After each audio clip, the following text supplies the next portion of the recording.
Good evening, and why anyone would want the old man from City Council to come to a gathering of concerned Christians is beyond me, but I'm here, okay?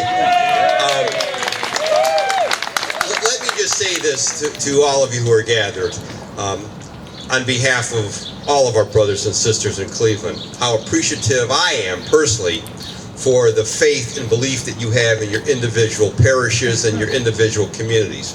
My brothers and sisters, I have to tell you, it's just not about being an endangered Catholic. It's about endangered neighborhoods. It's about an endangered city. It's about an endangered county. You know, I learned a long time ago as the senior member of Cleveland City Council, and I also want to recognize Reverend Chalker, who's here, who's been very outspoken on this issue, and the others. As schools go and as churches go, so does our communities. So does our neighborhoods. And I can tell you without any fear of contradiction, in my time in City Council, as churches have closed, as schools have closed, those neighborhoods have declined. And don't let anyone tell you anything differently. Don't let anyone tell you anything differently. So as you fight to keep your parish community open, you're really fighting on behalf of the people of Cleveland and of Cuyahoga County. Because as our city continues to constrict, as our churches close, our neighborhoods will become less than what they are today. And I can tell you without any fear of contradiction, how important these churches are to the well-being. They're just not houses of worship. They're gathering places. They're places for youth programs. They're places for education. They're places where people come to gather in community spirit to make our city a better place. So I wanted to come here and show my support because you know what?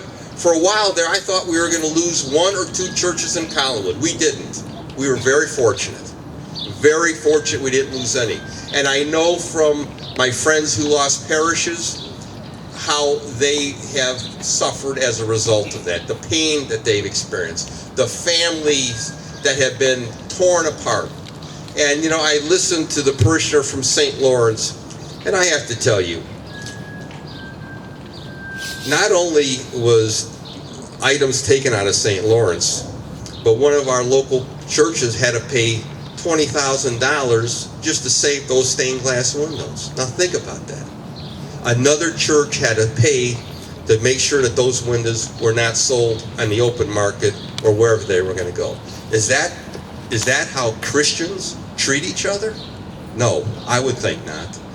I go past St. Andrew's on Superior, 51st Street, my great-grandparents' church on my mother's side, and I look at the empty lot with the fence around it and a for sale sign on it. The only original Spanish mission architect church in the city of Cleveland, gone, torn down. They left the bells in it when they tore it down. They left the cross on the steeple when they tore it down.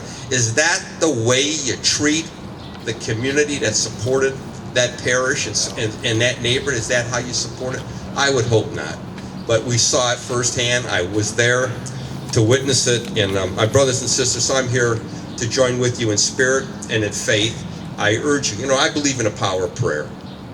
I know that might not sound politically correct, but yes, it is. I guess coming from a politician, but I do believe in the power of prayer.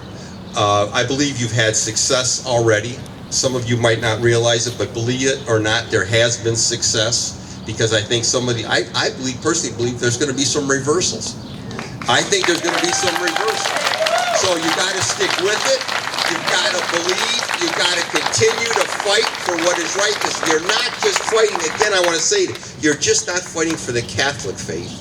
You're fighting for all Clevelanders, regardless of their religion, regardless of their ethnic background or their ethnic origin. You're fighting for the city of Cleveland. You're fighting for our inner ring suburbs. You're fighting to make this place a better place to live. That's what it's all about at the end of the day.